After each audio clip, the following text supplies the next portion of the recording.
오늘은 에베소서 2강입니다. 지난주에는 에베소서 서론을 했는데요. 오늘은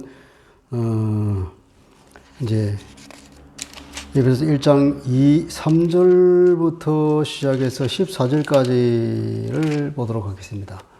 같이 읽겠습니다. 에베소서 1장 3절로 14절까지.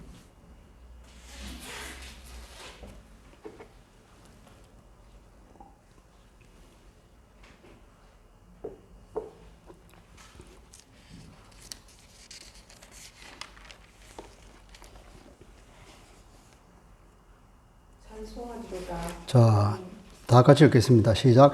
찬송하리로다. 하나님 곧 우리 주 예수 그리스도의 아버지께서 그리스도 안에서 하늘에 속한 모든 신령한 복을 우리에게 주시되 곧 창세 전에 그리스도 안에서 우리를 택하사 우리로 사랑 안에서 그 앞에 거룩하고 흠이 없게 하시려고 그 기쁘신 뜻대로 우리를 예정하사 예수 그리스도로 말미암아 자기의 아들 일이 되게 하셨으니 이는 그가 사랑하시는 자 안에서 우리에게 거저 주시는 바 그의 은혜의 영광을 찬송하게 하려는 것이라. 우리는 그리스도 안에서 그의 은혜의 풍성함을 따라 그의 피로 말미암아 구속 곧 죄 사함을 받았느니라. 이는 그가 모든 지혜와 총명을 우리에게 넘치게 하사 그 뜻의 비밀을 우리에게 알리신 것이요 그의 기뻐하심을 따라 그리스도 안에서 때가 찬 경륜을 위하여 예정하신 것이니 하늘에 있는 것이나 땅에 있는 것이 다 그리스도 안에서 통일되게 하려 하심이라. 모든 일을 그의 뜻의 결정대로 일하시는 이의 계획을 따라 우리가 예정을 입어 그 안에서 기업이 되었으니 이는 우리가 그리스도 안에서 전부터 바라던 그의 영광의 찬송이 되게 하려 하심이라. 그 안에서 너희도 진리의 말씀 곧 너희의 구원의 복음을 듣고 그 안에서 또한 믿어 약속의 성령으로 인치심을 받았으니 이는 우리 기업의 보증이 되사 그 얻으신 것을 속량하시고 그의 영광을 찬송하게 하려 하심이라. 아멘. 이게 무지하게 길지요.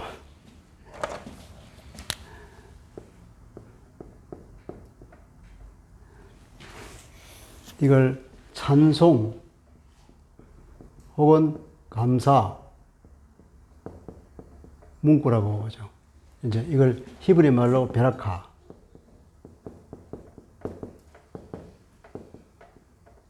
베라카 구문이라는데 가끔 보면 우리 신약에도 그렇고 구약에도 보면 하나님을 찬송하는 그런 얘기가 순노래 같은 게 나오잖아요. 그걸 흔히 말하는 베라카 구문이라고 하나. 여기도 바울이 이제 베라카 구문을 가져온 거예요. 바울이 에베소 교회에 편지를 쓰면서 붓을 들었는데 그 하나님의 은혜를 생각해 너무 감정이 북받쳐서 이렇게 하나님을 찬양하고 하나님께 감사하는 그런 내용들이 그냥 줄줄이 마음에서 우러나서 그냥 일필휘지로 써 내려간 거예요. 입에 무려 단어 개수가 몇 개라고요? 누군가가 세어보니까 이게 202단, 단어가 202개가 돼요. 202개 되는 게 이게 한 문장. 아마 가장 긴 문장이 할 거죠, 신약에서. 구약에서도 신약 신구에서 통틀어서 이게 긴 문장이 있을까? 13절까지, 14절까지가 단 한 문장으로 무려 202단으로 쫙 나온 게 바울의 입에서 그냥 그 하나님에 대한 그 은혜와 감격과 그것이 너무 넘쳐서 그냥 계속해서 나오는 거죠. 3절부터 14절까지가 202단. 이거는, 이게는 바울이 편지를 쓸 때 어떤 언어를 썼죠? 헬라. 그 당시 그리스 말이에요. 그리스. 대중들이 쓰는 그리스 헬라어로 202단어라고. 근데 이게 한 문장이란 말이에요. 한 문장인데 전체적으로 4개의 문장인가 이렇게 끊어서 성경을 편집을 했고 우리 번역도 우리말 우리나라 한글 성경도 그렇게 4개의 문장을 끊어서 이제 번역을 했는데 근데 이 번역이 좀 문제가 있다고. 근데 옛날에 내가 처음에 예수를 믿었을 때 이 편지 걸 특히 바울의 그 서신서들 저희들 이렇게 너무 난삽하고, 뭐가 뭔지 모르게 주어와 수어가 분명치 않고, 앞뒤의 어떤 논리적 흐름이 막 끊기고 그렇더라고요. 그래서 이렇게 매우 힘들고 짜증스러웠어요. 근데 그걸 좀 더 풀어서 쓴 게 이제 세번역. 그때 이제 세번역이네. 세번역을 보고 성경을 읽으면서 사실 그때 세번역으로 성경을 읽으면서 복음서를 읽으면서 내가 예수를 만났다. 사실은 나는 그때. 이 번역이 참 그래 중요한 거예요. 이 번역을 잘못하거나 잘못된 번역은 이거 어떻게 보면 이거 사탄의 이치라 보세요. 하나님의 진리의 복음을, 진리의 말씀을 왜곡시키는 결과가 오니까 이건 사탄의 짓이라고 밖에 볼 수 없는 거죠. 그래서 성경을 잘못 번역하는 것은 매우 매우 매우 하나님 앞에 죄를 짓는 것이다. 근데 이제 바울이 원래 그 편지를 쓸 때 좀 난삽하긴 해요. 그게 단어를 그냥 쫙 이렇게 해놨으니까 본래 바울이 무슨 의도로 그런 말을 썼는지에 대해서는 글을 일단 글로 뱉어 놓으니까 그것은 객관적인 어떤 하나의 그 생명체를 가지는데 그걸 후대 사람들이 읽을 때에 이게 말하자면 이 부사구가 어느 동사를 수식하느냐에 따라서 이제 의미가 달라지니까 말로 할 때는 그것이 무슨 의미인지 뉘앙스가 있기 때문에 억양을 통해서 그 의미를 알지만 글로 써놓으면 그런 억양이 전달 안 되기 때문에 그래 해석이 좀 어려운 면이 있긴 있죠. 그래서 좀 어쨌든 바울의 서신서는 좀 원래부터가 태생적으로 좀 난해한 면이 있긴 있어요. 자, 이 3절부터 14절까지 쭉 읽었을 때 머릿속에 떠오른 단어가 있었어요? 머릿속에 남는 단어? 예정이라는 단어가 있어요. 예정이 떠올랐고 또 자, 이 글을 읽으면서 내 마음에 남은 단어들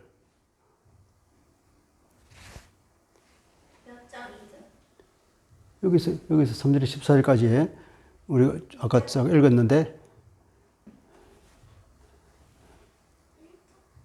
3절부터 14절까지 우리가 한 번 더 읽어봅시다. 그러면 다시 이제 읽으면서 중요한 단어들을 내 마음속에 새겨 놓으세요. 자, 다시 읽겠습니다. 3절부터 시작. 찬송하리로다. 하나님 곧 우리 주 예수 그리스도의 아버지께서 그리스도 안에서 하늘에 속한 모든 신령한 복을 우리에게 주시되 곧 창세전에 그리스도 안에서 우리를 택하사 우리로 사랑 안에서 그 앞에 거룩하고 흠이 없게 하시려고 그 기쁘신 뜻대로 우리를 예정하사 예수 그리스도로 말미암아 자기의 아들들이 되게 하셨으니 이는 그가 사랑하시는 자 안에서 우리에게 거저 주시는 바 그의 은혜의 영광을 찬송하게 하려는 것이라. 우리는 그리스도 안에서 그의 은혜의 풍성함을 따라 그의 피로 말미암아 속량 곧 죄 사함을 받았느니라.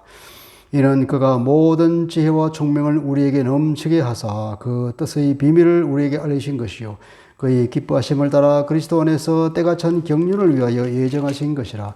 하늘에 있는 것이나 땅에 있는 것이 다 그리스도 안에서 통일되게 하려 하심이라. 모든 일을 그 뜻의 결정대로 일하시는 이의 계획을 따라 우리가 예정을 입어 그 안에서 기업이 되었으니 이는 우리가 그리스도 안에서 전부터 바라던 그의 영광이 찬송이 되게 하려 하심이라. 그 안에서 너희도 진리의 말씀 곧 너희의 구원의 복음을 듣고 그 안에서 또한 믿어 약속의 성령으로 인치심을 받았으니 이는 우리 기업의 보증이 되사 그 얻으신 것을 속량하시고 그의 영광을 찬송하게 하려 하심이라. 중요한 단어들 남쪽에 말이 길어서 다 흘러가 버렸는데 그래도 남는 단어들 자 하나씩 읽어보세요.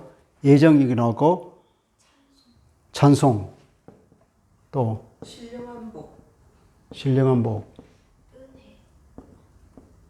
은혜 속량 기업 영광 인치심 예수 안에서 통일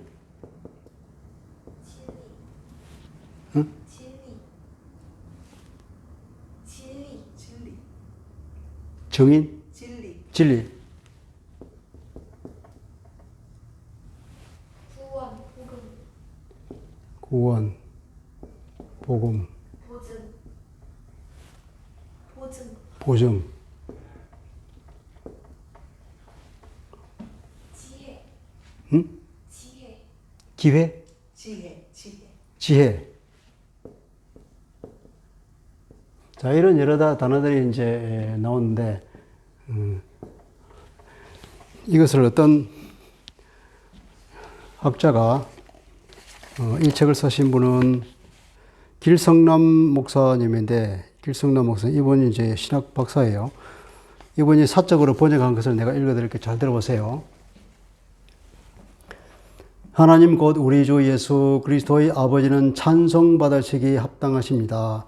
하나님은 그리스도 안에서 하늘에 속한 모든 신령한 복으로 우리에게 복 주셨습니다. 곧 하나님은 자기 앞에서 우리가 거룩하고 흠이 없는 자들이 되도록 창세전에 그리스도 안에서 우리를 택하셨으며 예수 그리스도를 통해 우리를 자기의 아들들로 입양하시려고 그의 기쁘신 뜻을 따라 사랑 안에서 우리를 예정하셨습니다. 이는 그의 사랑을 받으시는 자 안에서 우리에게 거저 주신 그의 은혜의 영광을 찬송하게 하기 위함입니다. 우리는 하나님께서 우리에게 넘치게 주신 그 은혜의 풍성함을 따라 그리스도 안에서 그의 피로 구속 곧 죄 사함을 받았습니다. 모든 지혜와 총명으로 하나님께서는 그리스도 안에서 의도하신 그의 기뻐하심을 따라 그의 뜻의 비밀을 우리에게 알려주셨습니다. 그 비밀은 때가 차면 이루실 계획이니 그리스도 안에서 만물을 하늘에 있는 것들과 땅에 있는 것들을 그 안에서 통일하시는 것입니다. 그리스도 안에서 자기 뜻의 의도대로 모든 일을 행하시는 이의 목적에 따라 우리가 예정을 입어 그의 기업이 되었습니다. 이는 그리스도 안에서 먼저 소망을 가진 우리로 그의 영광이 찬송이 되게 하기 위함입니다. 그리스도 안에서 여러분도 진리의 말씀 곧 여러분의 구원의 복음을 듣고 그 안에서 또한 믿어 약속의 성령으로 인침을 받았습니다. 성령은 하나님께서 소유하신 것을 구속하실 때까지 우리의 기업의 보증이십니다. 이는 그의 영광을 찬송하게 하기 위함입니다.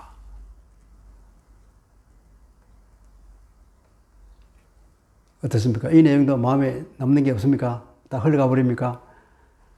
워낙 좋은 말만 계속 나오니까 그냥 특별히 머리에 남는 것 없겠죠. 근데 이게 자세히 들어보면은 찬송한다는 말, 그죠? 하나님을 찬송한다는 말이 3번 반복되고 있어요. 그래서 이 말 전부는 아까 우리 베라카 구문이라고 그랬잖아요. 베라카. 그러니까 하나님을 찬송하는 구문이거든요. 하나님에 대한 찬송. 찬송 구문.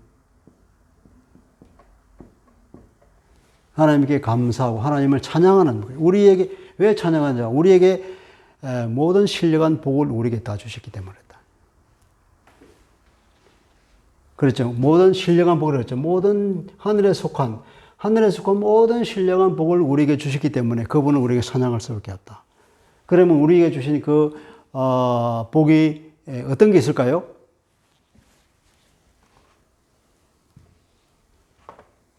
그 복을 보면은 아까 우리가 구원의 은혜를 베푸신 거. 우리가 먼저 선택하고 예정하고 예정은 무엇에 대한 예정일까요? 4절에 보면 창세전에 그리스도 안에서 우리를 택하였다 그러죠. 선택. 창세전에 그리스도 안에서 우리를 택하여서 택하였다. 5절에 보면 그분의 뜻대로 우리를 예정했다. 예정했는데 어떻게 되도록 예정했냐면 예수 그리스도로 말미암아서 자기의 아들들이 되게 하였다. 자기의 아들로 예정을 했다는 거예요. 우리를 선택해서 4절에 보면은 선택한 목적이 뭡니까? 사랑 안에서 그 앞에 거룩하게 흠이 없게 하시려고. 우리 선택은 하나님 앞에서 거룩하게 하도록. 거룩하고 흠이 없게 하시려고. 자, 거룩하다, 흠이 없다. 이것은 어떤 경우에 쓰는 용어일까요? 거룩하고 흠이 없는 것. 우리 구약을 읽을 때 이 말이 나오는 때 어떤 때 이 말을 나오죠? 흠이 없다는 것은 제물을 바칠 때 반드시 흠 없는 양을 그것은 하나님 앞에 바치면 거룩하단 말이에요. 그 마치 구약에서 제사를 드릴 때 하나님 앞에 연락 받으실 만하게 거룩한 제물로서 흠이 없는 제물로서 드려지는 하나님 앞에 드려지는 그 제물. 우리가 바로 그러한 모습이 되기를 바라는 의미에서 그렇게 되도 우리를 먼저 선택하시고 또 예정을 하고 무엇으로 예정했다 그랬죠? 우리를 예정했다. 예정이라도 미리 정한 거예요. 우리를 미리 정했어. 우리에게 미리 딱 정해놨어. 점을 찍어놔서 이것은 내 아들이다 하는 걸 정해놓은 거죠. 자기의 자녀가 되도록 미리 하나님의 자녀 삼을 것으로 양자로 삼을 걸 이미 예정을 다 해놨다. 이렇게 선택을 해서 하나님 앞에서 그렇고 흠이 없는 사람으로 만들기 위해서 그리고 자기 자녀들로 이미 점을 찍어 놓은 거예요. 예정을 한 거예요. 그리고 그리스도를 통하여서 우리가 죄 용서함을 받았죠. 구속과 죄사함. 그러니까 구속과 죄사함. 이게 구속과 죄사함을 만든 이건 구속적 죄사함이라는 거죠. 구속이라는 것은 여기서 단어는 뭐냐면 노예를 사다가 노예를 돈 주고 사오는 거 빼오는 것. 그러니까 그 사람의 주인에게 속전을 주고 그 노예를 빼와서 자유를 주는 거예요. 그걸 속량이라고 하거든요. 구속. 다시 말하면 그리스도 안에 우리가 죄 사함을 받았다는 거죠. 그러니까 그 심판으로부터 심판을 면제시켜 주는 거죠. 그리스도가 십자가에서 내가 받아야 할 그 죄값을 주님이 친히 대신 받았잖아요. 대신 받고 나는 어떻게? 그러니까 죄의 심판은 나는 면제받았단 말이에요. 그게 나는 의롭다 함을 받는 거지. 디카이오 시네. 그 의롭다 함을 받는 거지. 내가 여전히 죄인임에도 불구하고 예수님께서 십자가에서 내가 받아야 할 죄값을 이미 다 치렀기 때문에 그래서 나는 그 죄값을 받아야 하는 사람으로부터 속량 나는 면제받고 그리고는 죄가 없다는 선고를 받는 거지. 무죄 선고. 그런 은혜를 받은 것. 우리가 이제 하나씩 봅시다. 이제 대강 이런 내용을 흘러가는 거죠. 그런 하나님을 찬송하는 거죠. 그 찬송이 3번 흘러난다고. 이런 은혜를 주신 하나님을 찬양하자. 그러니까 또 하나님을 찬양하자. 또 이러니까 하나님을 찬양하자. 그렇게 우리에게 은혜를 베푸신 그분을 생각하면서 그분을 찬양하고 또 이런 은혜를 주신 하나님을 생각하면서 또 찬양하고 이것이 이 3절부터 14절까지 쭉 내려오는 거다 말이에요.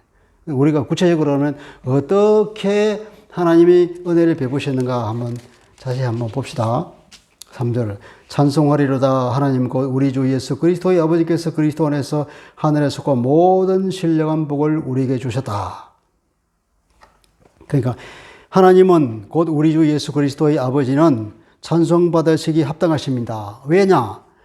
우리에게 하나님께서 은혜를 베푸셨기 때문이라는 거죠. 하나님은 그리스도 안에서 하늘에 있는 모든 신령한 복, 하늘에 속한 모든 신령한 복, 신령한 복은 성령에 속한 복이겠죠. 영이니까 영, 성령에 속한 것. 복으로 우리에게 복을 주셨기 때문에 우리에게 복을 베푸신 그 하나님, 우리에게 복을 베푸신 그 하나님, 복을 베푸셨기 때문에 우리를 찬양하다. 1번 찬양하자. 왜냐 하면 우리에게 복을 주셨다. 하늘에 속한 복, 하늘에 속한 그 영광스러운 복을 우리에게 마음껏 부어주셨으니까 우리가 하나님을 찬양하지 않을 수 없습니다. 바울의 첨언들은 이렇게 찬송하리로다 하는 것이. 그러면 이제 그 복이 뭔지가 이제 설명이 나와야 되겠죠? 어떤 복인지. 4절입니다. 4절은 우리말은 곧이라고 썼는데, 그러니까 앞에 말하는 그 복이 뭔지를 이제 설명하는 문장으로 나오죠. 곧 그것인가. 그러니까 사실 곧이라고 하는 것은 똑같다는 말이에요. 곧. 즉이라는 뜻인데, 이게 옛날 말이에요. 옛날 말. 그래서 이건 지금 이 시대로는 좀 안 맞는 문장이죠. 젊은 사람들이 곧 그럼 이 곧이 무슨 뜻인가 할 거예요. 나는 그래도 이게 적이라는 뜻으로 이해가 되는데 이 본문은 뭐뭐 같이 이렇게 돼요. 그것은 곧 다음과 같은 것이다. 그러니까 우리에게 복을 주셨다. 그것은 다음과 같다. 이렇게 다음과 같다. 다음과 같은데 그 다음이 뭐냐 하면 창세전에 그리스도 안에서 우리를 택하여서 우리로 하여금 그 앞에서 하면은 그가 마치 무슨 무생물처럼 표현하는데 그렇게 표현하면 안 되죠 이게. 그 앞에서 그분 앞에서 하든지 혹은 당신 앞에서 하든지 이렇게 해야 제대로 된 문장이겠죠. 창세전에 그리스도 안에서 우리를 택하여서 그분 앞에서 우리가 거룩하고 흠이 없게 하시려고 했다. 그러니까 우리가 복을 주셨는데 그것을 설명할 때 마치 뭐뭐 것 같다. 그러니까 첫째 뭐냐면 우리를 택하셨다는 것. 5절을 보면은 두 번째로는 우리를 예정했다는 것. 이 원문에 보면 그것이 그대로 나와요. 4절에 보면은 뭐뭐 같이 해가지고 비엘 먼저 오는 동사가 나오는데 그가 택한 것. 그가 택했다는 것. 그가 우리를 택하였다는 것. 5절에는 보면은 분사가 나오는데 그가 우리를 예정하셨다는 것. 이게 두 개가 분명히 나오는 거예요.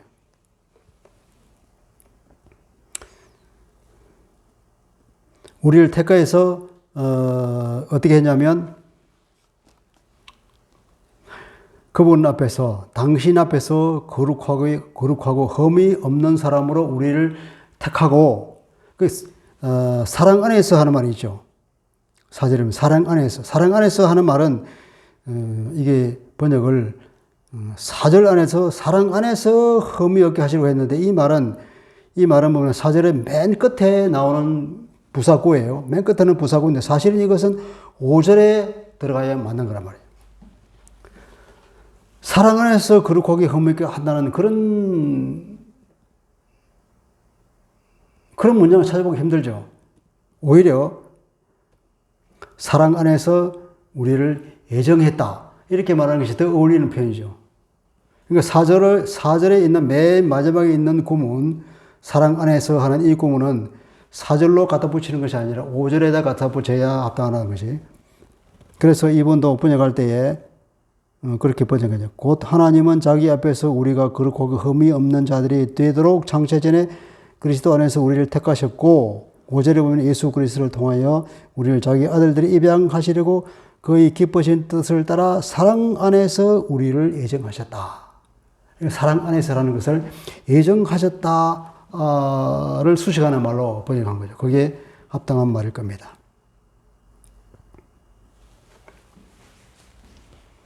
1번 복을 주셨는데 1번 보니까 우리를 택하여서 택함. 우리는 흠이 없고 흠이 없는 거룩하고 두 번째로는 예정했다. 어떤 예정이냐면은 아들들이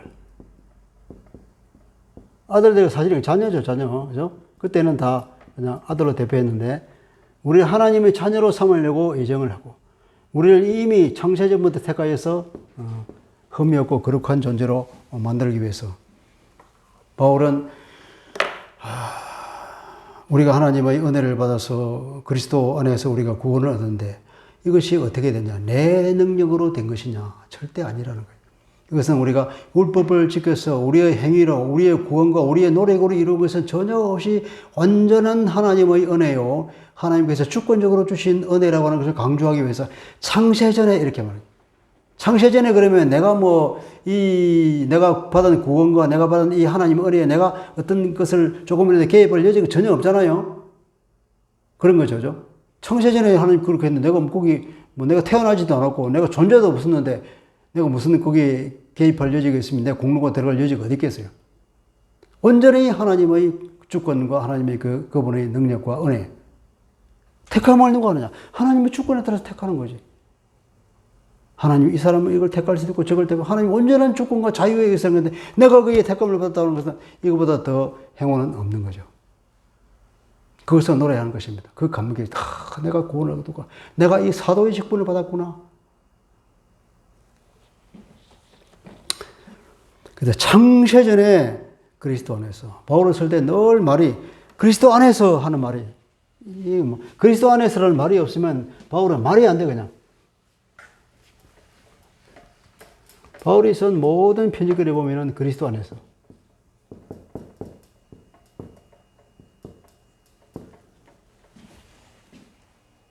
엔 크리스토스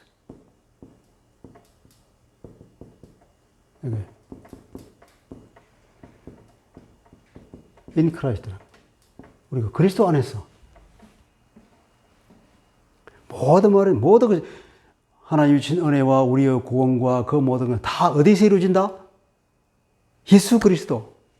예수 그리스도 그분이 없으면 우리는 아무것도 아닌 것이지. 오직 주님께서 십자가를 지고 우리를 대신해 내가 받아야 할 그 심판을 대신 받고 우리를 속량해 주셨기 때문에 그래서 그 주님의 그 은혜 안에서 모든 것이 이루어진다. 주님의 십자가가 없으면 우리의 모든 것은 아무것도 있을 수 없는 거지. 하나님께서 우리를 구원해가는 큰 계획을 세우시고 그 하나님의 계획을 시행하시는 분이 누구냐? 하나님을 대리해서 시행하신 바로 예수 그리스도라는 거죠. 여기에다가 이 하나님의 구원을 우리에게 적용하는 것을 성령이라고 그러죠. 삼위일체 하나님이 우리 구원을 위해서 총동원하시는 거예요. 성부 하나님께서 그 구원 계획을 이루시고 성자 하나님 예수님께서 그것을 친히 시행하셔서 십자가에서 달리심으로 그것을 이루시고 그리고 성령께서 우리에게 그 하나님의 은혜를 우리에게 적용시켜서 우리로 하여금 그렇게 살도록 해 가시는 분. 그 은혜를 우리가 깨달아 알도록 하시는 분. 성령 하나님. 이렇게 그분이 하나님께서 입체적으로 하늘과 땅과 옆에 좌우에서 우리를 총동원해서 우리를 이끌어 가시니 이게 얼마나 큰 은혜냐 말이죠. 그리스도 안에서라는 것은 우선 우리가 생각할 수 있는 거죠. 그리스도 안이니까 모든 구원은 예수 안에서 이루어진다. 장소적 개념으로서. 두 번째로는 예수 안에서 그러면은 우리가 예수 안에서 말할 때 바로 뭘 말하냐면 연합이라는 말 쓰잖아요. 연합. 특히 이 성찬 동호에서 예수 안에서 우리가 연합하지 않으면 주님과 내가 연합하지 않을 때에 우리는 살아갈 수 없는 거지. 그리스도인으로 살아갈 수 없는 거지. 주님이 내 안에 들어오시고 내가 주님 안에 있고 내가 주님의 몸을 먹고 피를 마심으로써 주님과 연합하는 것. 주님의 그 영이 내 안에 들어와서 내가 연합하면서 나에게 능력을 주실 때만이 내가 그리스도인으로 살아갈 수 있다는 것을 바울은 너무나 깊이 깨닫기 때문에 그런 이 연합의 개념으로 엔 크리스토스를 쓰는 거라. 그리스도 안에서. 또 10번째로 보면은 헬라말에서 인 무무라고 하는 것은 영어로 치면은 바이 무무. 바이 크리스토. 바이 크리스타이스다. 그러니까 그리스도에 의해서. 헬라말은 이런 뜻이다. 뭐뭐로 도구로서. 그리스도는 우리를 구원시키는 하나님의 도구로서 우리에게 작용하신다. 바로 그런 세 가지 의미를 가지고 계속 그냥 엔 크리스토스. 그리스도 안에서. 그리스도. 말만 하면 모든 것이 그리스도 안에서가 아니면 말이 안 되는 거예요. 그것이 사실인 것이 그리스도를 빼면 우리의 구원과 우리가 살아가는 그리스도인으로서 모든 삶과 은혜와 능력이 어디에서 나오고 있어요? 우리가 그리스도 연합할 때만 있습니다. 우리가 그리스도 안에서만 우리가 구원을 얻을 수 있습니다. 그리스도 그분이 바로 우리를 이끌어서 구원에 이르게 하십니다. 그분은 하나님이 우리를 구원하신 도구로 되는 것이고 우리가 그분과 연합하지 않으면 살아갈 수 없는 것이고 예수님은 하나님의 계획을 시행하시는 대리자로서 우리에게 하시기 때문에 이런 세 가지 의미로서 바로 바울은 이 그리스도 안에서라는 말을 늘 입에 달고 살고 있다는 거죠.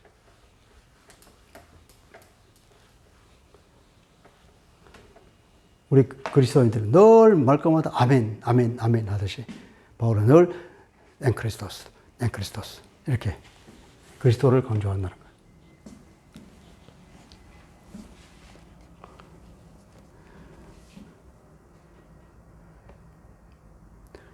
그분의 기쁘신 뜻대로 우리를 예정했다. 근데 우리를 예정하는 것이 하나님께서는 마지못해 자기가 약속했으니까 어쩔 수 없이 한다는 것이 아니라 그것이 하나님께서 기뻐하시는 뜻이라는 거죠. 그죠? 그분의 기쁘신 뜻대로 그분의 즐거운 뜻이란 말이에요. 그분이 우리를 구원하는 것이야말로 하나님은 아주 기뻐하는 뜻이라는 거죠. 그러니까 그렇게 하나님께서 엄청난 대가를 치르면서까지도 우리를 구원하시는 거예요. 그것이 하나님께서 기뻐하시는 것이 아니라면 그렇게 하겠어요? 그것이 얼마나 기쁘고 자기의 피조물이란 인간에 대한 하나님의 사랑이 얼마나 극진하든지 우리를 구원하시 그렇게 기뻐하는 거란 말이에요. 아담이 하나님을 떠나서 스스로 살려고 하다가 온갖 죄를 다지르고 자기 능력으로 살아갈 수 없으니까 온갖 죄악이 가득 찬 이 세상이 됐는데 이 인간을 구원해서 죄로부터 뽑아내고 다시금 에덴 동산으로 들어와서 아담보다도 더 나은 지위로 올리는 것. 하나님의 자녀로 올리는 것. 그래서 주님과 함께 영원한 통치자로 정말로 이 모든 피조 세계를 다스리는 사람으로 올리는 것. 그것이 하나님의 궁극적인 목적인데 그리고 모든 사람이 모든 입을 다해서 그 영광스러운 그 은혜가 풍성한 하나님을 찬양하는 것. 그래서 서로가 그 사랑의 깊은 관계로 들어가는 것이야말로 하나님께서 원하시는 건데 이것을 하나님께서 얼마나 고대하고 기뻐하고 바라던 것이냐 이거죠. 그것은 바로 하나님께서 창세기 3장 15절 이때부터 계획한 거란 말이에요. 그 옛날부터. 어쩌면 이것이 바울의 말로 창세전에 이미 그런 계획을 세웠다는 거죠. 창세전에 이미 사람이 타락하여서 그렇게 은혜에 떨어지고 타락할 줄 알고 그것을 구원하기 위한 계획을 그때부터 세우시고 우리를 부르시고 미래를 내다보면서 모든 것을 이루신 그 하나님. 그걸 바울은 그 큰 그림을 보면서 감탄하면서 하나님을 찬양하는 거겠죠.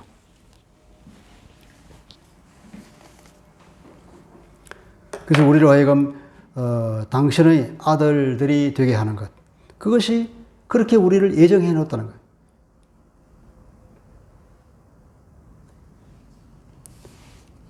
아들들이 되게 하기 위하여 우리를 예정했다. 원문에 의하면. 그건 뭐냐면 또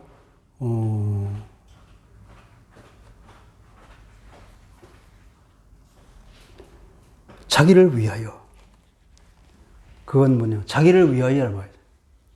다른 누구를 위한 것도 아니고 당신 자신을 위하여서 그렇게 예정하셨다는 것입니다. 그것이. 이거 우리 번역에 빠졌는데. 6절.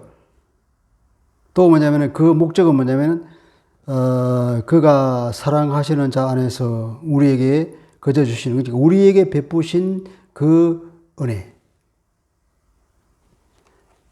그 사랑하시는 자라면 그리스도를 말하겠죠. 그죠? 하나님께서 당신이 사랑하시는 그 그리스도 안에서 우리에게 베풀어 준 그 은혜, 그 은혜의 그 영광을 찬송하게 하기 위한 것이다. 그렇게 한 이유는 이게 나오죠. 결론. 이 결론은 뭐냐면 이게 다 찬송. 우리 찬송하게 하고 있어요. 하나님 우리에게 은혜를 팍 내려주십니다. 은혜 받는 우리는 하나님을 또 기뻐하며 감사하며 찬송을 올립니다. 이런 관계야말로 얼마나 아름다운 관계죠. 부모가 자식에게 막 은혜를 베풀어줘. 자식들은 부모에게 감사하면서 부모에게 감사의 노래를 부르고 그런 사랑의 관계가 깊어지고 그것이 크게 나와서 한 심포니 같은 그 찬양을 흘려넘칠 때 그 모습이 얼마나 영광스럽습니까? 얼마나 아주 보기가 좋습니까? 그런 것들을 하나님께서는 그림을 그리고 있는 거죠. 우리라에게 그 하나님의 은혜와 그 영광을 찬송하고 영광이라고 그러죠. 그죠? 그 은혜의 영광이야. 하나님께서 우리에게 베푸신 그 은혜는 그야말로 그건 하나님께 영광이 되는 거죠. 그로 인해서 하나님을 높여야 되는 거. 그건 하나님께 영광이 되는 것입니다. 7절. 7절을 보면은 이것은 뭐죠? 7절은 시작하는 말이 그분 안에서, 그리스도 안에서라고 시작합니다. 먼저. 그리스도 안에서 7절은 우리말하는 우리는 그리스도 안에서 나오죠. 그리스도 안에서 뭐죠? 그리스도 안에서 우리가 구속 곧 죄사함을 받았다는 거예요. 그건 어떻게 하냐? 어떻게 구원을 받냐면 그의 피로 말미암아 십자가에 설리신 그리스도의 희생의 피, 그 피로 인해서 우리는 구속, 곧 죄 사함을 받았습니다. 그것은 곧 그리스도가 피를 흘리고 우리를 구속하신 그 행위는 하나님의 그 풍성한 은혜 때문에 그런다는 것이에요. 그것이야말로 하나님 은혜가 얼마나 풍성한 것인가를 보여주는 거라. 그래서 앞에다 수식을 달기를 그리스도 안에서 우리는 그 은혜의 풍성함을 따라서 그 피로 말미암아 성령 곧 죄 사함을 받았다 하는 거죠. 우리는 죄 사함을 받아서 지금도 여전히 죄 사함을 받은 사람으로 존재하고 있다는 것입니다. 8절 보면 이는 그가 모든 지혜와 총명을 우리에게 넘치게 해서, 이건 대표적으로 아주 잘못된 오역인데,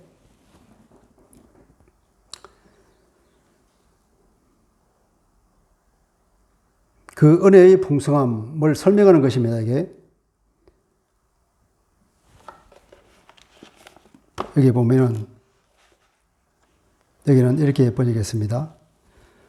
그 모든 지혜와 총명을 우리에게 넘치게 준 것이 아니라 모든 지혜와 총명으로, 부절에 보면은 그 비밀을 우리에게 알리신 것이죠. 그 뜻의 비밀을 우리에게 알린 것이다. 여기에 연결되는 거예요. 그러니까 그가 모든 지혜와 총명으로서 그 뜻의 비밀을 우리에게 알려주셨다는 것입니다. 우리에게 비밀을 알려주셨다. 9절에 보면은 그 뜻의 비밀을 우리에게 알려주셨다. 그러니까 하나님께서 우리에게 큰 은혜를 베푸신다. 첫째, 복을 주셨는데 우리를 택하였고, 두 번째 예정하셨고, 세 번째는 이제 비밀을 알려줍니다. 비밀. 그 비밀을 알려주셨는데, 이 비밀을 알려주신 것은 어떻게 했냐? 모든 지혜와 총명으로. 하나님께서 자기의 모든 지혜와 모든 총명을 총동원하여서 아주 주도면밀하게, 이거 언제 할까? 누구를 통하여서 어떻게 할까? 이 모든 것을 하나님께서 아주 지혜롭고 총명스럽게 결정한 그 결정의 결과에 따라서 그 비밀을 우리에게 알려주신 거예요. 베드로 전서에도 보면은 그 비밀을 우리에게 알려주시게 돼요. 그 선지자를 통해서 알려주는 거예요. 사도들. 하나님께서 당신의 종들을, 선지자와 사도들을 통해서 그 비밀을 이제 서서히 밝혀 나가요. 그 비밀이라는 것은 예수 그리스도가 십자가에서 죽고 우리를 대신해서 속량해주는 그 모든 은혜. 그렇게 해서 우리를 죄로부터 뽑아서 그분의 은혜의 통치 가운데로 들어오게 했다는 거예요. 그것이 옛날에는 감추어져 있었는데, 이것이 조금씩 선지자를 통해서, 사도를 통해서 그 비밀을 드러내 보인다.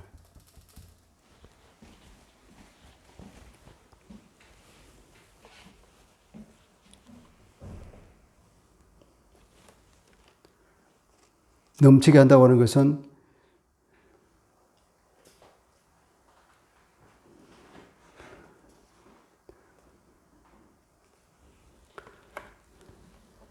넘치게 한다는 것은 7절에 갖다 붙어야 되는 거예요.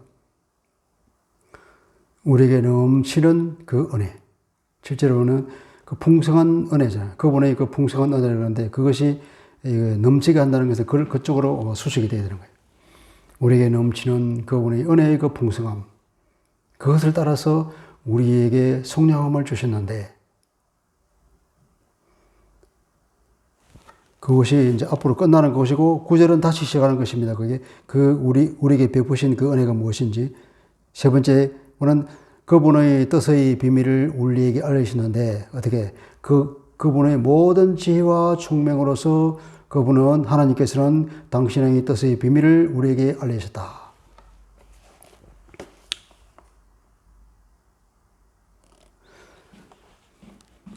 그리스도 안에서 의도하신 그 기뻐하심을 따라서 그 뜻의 비밀이길 우리가 알다. 그런데 그 비밀이 무엇이냐?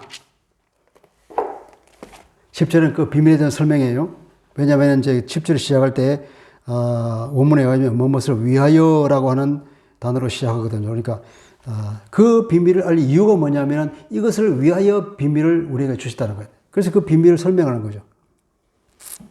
그것은 하늘에 있는 것이나 땅에 있는 것이나 다 그리스도 안에서 통일되게 하려 하심이라.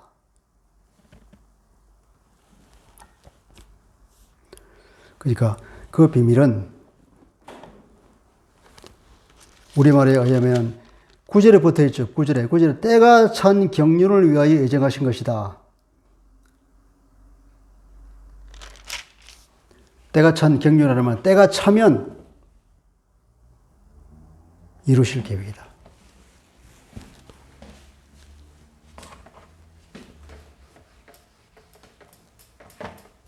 그 비밀은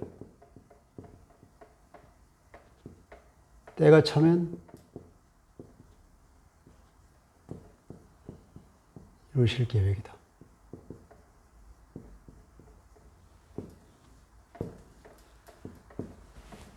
이거 보세요. 그 비밀은 때가 차면 이루실 계획입니다. 이게 무슨 말인지 이해가 되죠? 그 비밀은 뭐냐? 때가 차면은 그분이 이루실 계획이다. 그 이제 설명이 나오죠, 설명. 나중에. 먼저 말하는 그 비밀은 무엇이냐? 그분이 이루실 계획입니다. 언제 이루실 것입니까? 때가 차면.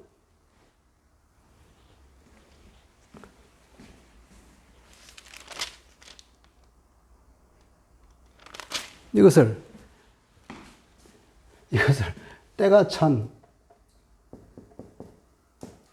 경륜을 위하여 이렇게 번역해 놨으니 이게 도대체 무슨 말인지 이해가 안 되는 거지.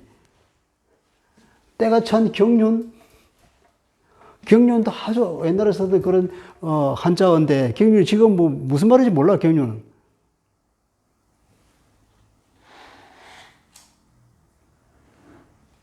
그냥 이걸 계획이라 그러면 쉬울 걸. 때가 찬 경륜은 이건 의미는 때가 되면 이룰 그런 거예요. 원래 원문은 어렵게 돼요. 원문도 그래.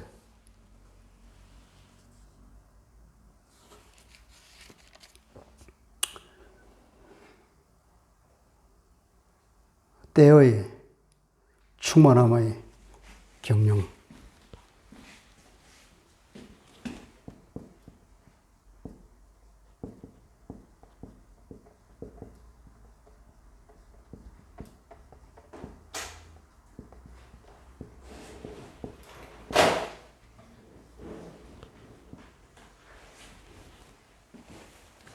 앞에 우리 비밀이라고 말했는데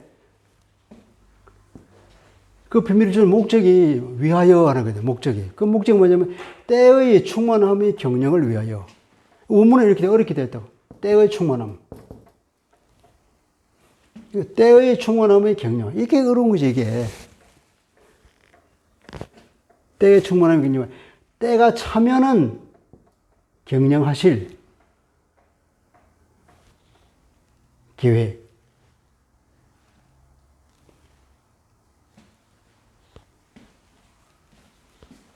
그러니까 때가 참에 그리스도께서 오시다 그랬잖아요. 그 어디가 나오죠? 갈라디아서에 있습니까? 때가 참에. 그래서 때가 찬 경륜이라는 것은 때가 차면 하나님께서 이것 아무도 모르는 거죠. 하나님이 정하신 때, 하나님의 그 정하신 때가 될 때에 하나님께서 당신이 스스로 이루실 그 계획, 하나님의 계획. 경영하는 것이 경영. 어떤 거다 다스림. 하나님 어떤 섭리. 이런 뜻이 다 될 수 있겠죠. 하나님의 때가 되실 때 이루실 당신의 그 고유한 하나님의 계획, 당신의 그 계획을 위해서 우리에게 그 비밀을 알려주시다는 거 아닙니까? 그 비밀은 무엇이냐? 그 비밀은 뭐냐? 하늘에 있는 것이나 땅에 있는 것이 다 그리스도 안에서 통일되게 하려 하심이라. 때가 되면 이루실 그분의 계획. 때가 되면 이루실 그분의 계획을 위해서 우리에게 비밀을 하는데 그 비밀이라고 하는 것은 아까 여기인데 아까 복이 세 번째 복은 비밀이죠. 비밀을 알려주신 것. 그 비밀은 뭐냐면 그리스도 안에서 이것도 뭐냐 그리스도 안에서 그리스도는 만물을 통일되게 하는 거예요. 하늘에 있는 것이나 땅에 있는 것이나 모든 만물이 그리스도 안에서 통일을 이루게 하는 겁니다.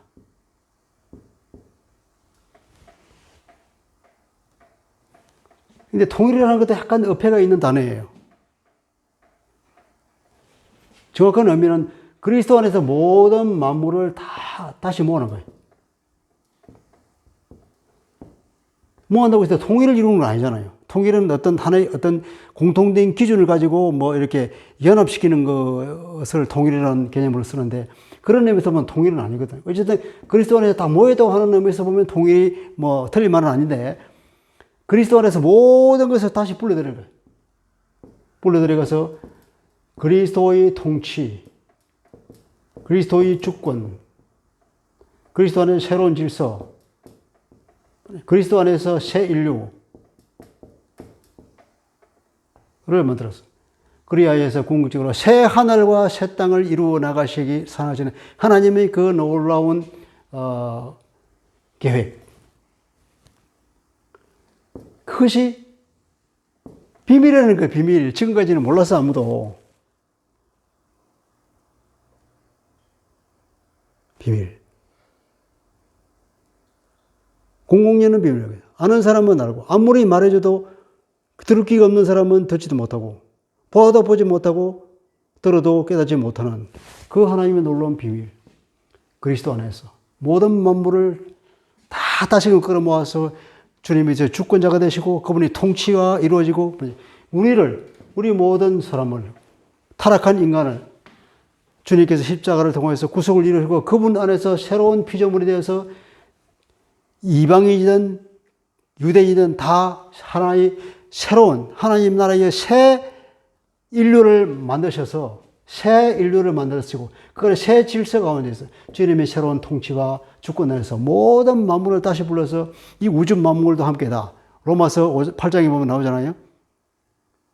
피조물도 다 함께 탄식하며 함께 그 하나님 아들들이 나타나기 기대하듯이 그런 하늘, 계시록에 나오는 새 하늘과 새 땅을 이루어 나가는 하나님의 놀라운 계획. 그 누구? 그리스도 안에서. 그것이 놀라운 비밀. 그 비밀을 우리에게 알려주시는 그것이 우리에게 주시는 세 번째 복이라는 얘기입니다. 시간이 많이 갔으니까 오늘 여기까지 하겠습니다. 기도하겠습니다.